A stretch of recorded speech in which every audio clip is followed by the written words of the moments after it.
Alors voilà, nous on se retrouve avec notre assiette et on en est assez content, mais on a un petit souci, c'est que voilà, elle a ces espèces d'artefacts dans le fond qu'on aimerait beaucoup supprimer.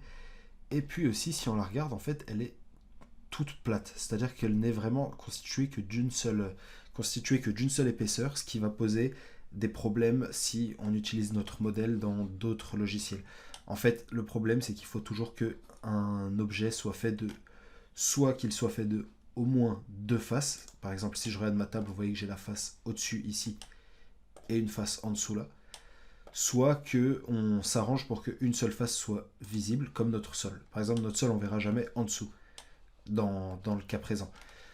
Pourquoi? Parce qu'en fait, un logiciel de 3D ne peut afficher qu'un seul côté d'une face. Une face ne peut pas avoir deux côtés différents. C'est pour ça qu'il faut toujours avoir deux faces minimum.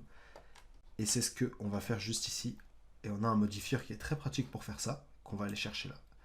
Ce modifieur, c'est le Solidify. Et avec le Solidify, voilà, vous voyez que je peux régler l'épaisseur. Après, je vais l'abaisser un peu, peut-être je vais mettre 0,5, enfin 0,05 au lieu de 0,1. Voilà, parce que ça reste une assiette quand même.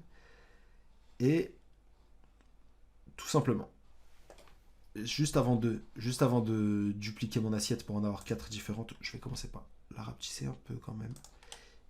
Et puis, juste après, on va utiliser un autre modifieur dessus pour la rendre un petit peu plus ronde. Et on voit ça tout de suite.